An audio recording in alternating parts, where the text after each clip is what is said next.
Assalamualaikum warahmatullahi wabarakatuh. Perkenalkan, nama saya Galuh Kumara. Saya akan memberikan tugas UTS saya, mata kuliah Bank dan Lembaga Keuangan. Dosen pengampu Ibu Iva Masrifah, SEMM. Nama saya Galuh Kumara. NIM saya 2892150306, Prodi Manajemen Syariah dari Universitas Trisakti Bekasi.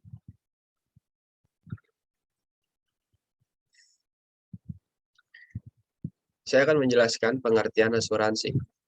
Usaha asuransi adalah suatu mekanisme yang memberikan perlindungan pada pertanggungan apabila terjadi resiko di masa mendatang. Apabila resiko tersebut benar-benar terjadi, maka pihak bertanggung akan mendapatkan ganti rugi sebesar nilai yang diperjanjikan antara penanggung dan tertanggung.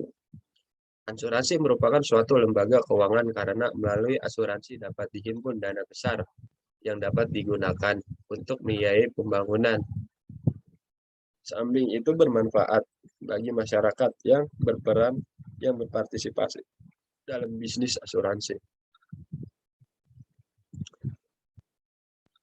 Satu, insecure interest. Prinsip ini ditunjukkan untuk menjaga agar orang yang membeli polis asuransi tidak melakukan klaim atas sesuatu yang tidak mereka miliki atau secara tidak langsung mempengaruhi mereka.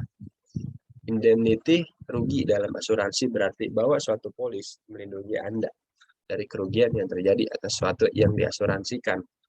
3. Uberimi fidei. Uberimi fidei atau utmost God fight itikat baik, berarti bahwa perusahaan asuransi tergantung pada pertanggungan untuk mengungkapkan informasi yang relevan tentang dirinya atau atas apapun yang diasuransikan. Jika ingin mendapatkan asuransi kesehatan itikat baik, berarti bahwa Anda harus mengungkapkan kondisi kesehatan yang sebenarnya, termasuk kondisi yang sudah ada sebelumnya. 4. Subrogation adalah hak perusahaan asuransi untuk mengambil tindakan terhadap pihak-pihak yang mungkin telah menyebabkan klaim terhadap asuransi Anda. Sebagai contoh, jika seseorang terlibat dalam kecelakaan mobil yang bukan disebabkan oleh orang tersebut, perusahaan asuransi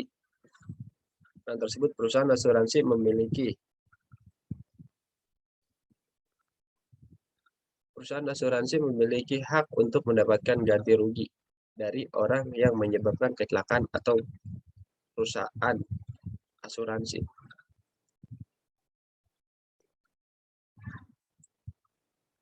Pengertian masalah potensial dan jenis asuransi. Asuransi adalah istilah yang berasal dari bahasa Inggris, yakni insurance, yang artinya bertanggungan. Pengertian pertanggungan juga memiliki arti sebagai bentuk agreement, persetujuan antara pihak bank sebagai penyedia asuransi pada pihak nasabah. Perusahaan asuransi ini akan menggantikan kerugian dari nasabahnya yang berkaitan dengan hal yang mereka asuransikan. Untuk mendapatkan jaminan pertanggungan ini, maka pihak nasabah wajib membayarkan sejumlah uang atau premi setiap bulan atau tahun dalam jangka waktu tertentu. Pengertian asuransi atau pertanggungan ini adalah suatu perjanjian antara pihak penanggung dengan tertanggung. Unsur-unsur dalam asuransi. 1. Premi-premi merupakan kewajiban untuk membayar tanggungan kepada pihak asuransi sebagai jasa pengalihan risiko yang mereka inginkan. 2. Unsur lain dari asuransi adalah polis pertanggungan sebagai ganti dari premi yang sudah kamu bayarkan. Pihak pertanggungan akan memiliki hak untuk mendapatkan polis. 3. Klaim ketika kamu mendapatkan kerugian dari suatu peristiwa. Kamu juga bisa mengecek risiko tersebut sudah masuk pertanggungan dan tercantum dalam polis atau belum.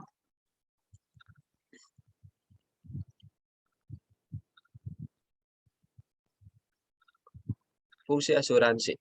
Penghimpunan dana. Fungsi pertama dari asuransi yaitu sebagai penghimpunan dana sebagai perusahaan pertanggungan mengambil peran sebagai penghimpunan dana masyarakat, membantu lebih fokus setiap bisnis. Pastinya mengandung resiko untuk pengusaha. Keberadaan penanggungan ini cukup penting sebab bisa membantu mengurangi rasa cemas atas hal yang mungkin bisa terjadi pada masa mendatang. Mengurangi potensi terjadi resiko, perusahaan menyedia jaminan ini memang pada umumnya selalu memberikan komersial produk yang sesuai dengan yang kamu butuhkan. Membagi resiko kerugian, penyedia jaminan ini ternyata juga bisa meminimalisirkan potensi kerugian dalam usaha kamu. Hal ini juga bisa kamu bagi kepada pihak lain.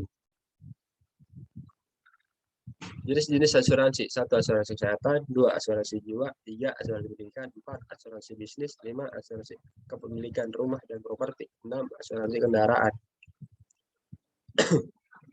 Sebagai asuransi dari pensiun bisa dimanfaatkan ketika yang bersangkutan mengalami cacat ataupun meninggal dunia sebelum memasuki masa pensiunnya.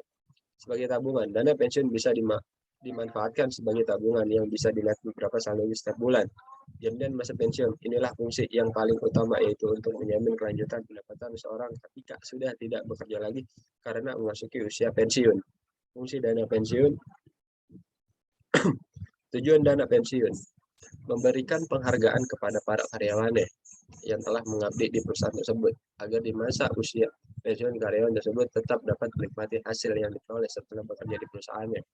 Memberikan rasa aman dari segi batiniah sehingga dapat menurunkan over karyawan, meningkatkan motivasi karyawan dalam melaksanakan tugas sehari-hari, meningkatkan citra perusahaan di mata masyarakat dan pemerintah.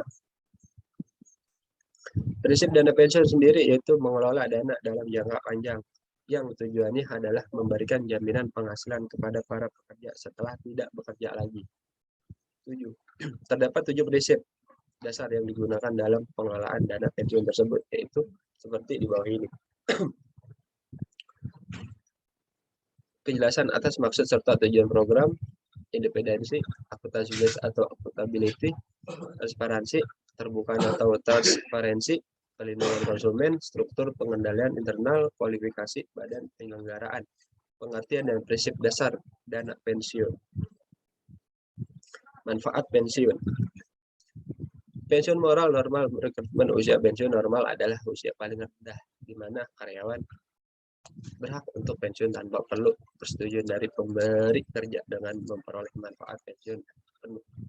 Jumlah manfaat pensiun yang diperoleh seorang karyawan dengan pensiun dipercaya biasanya dihitung berdasarkan aktuarial ekuivalen dari jumlah pensiun yang telah berakumulasi sampai tanggal pensiun tercatat.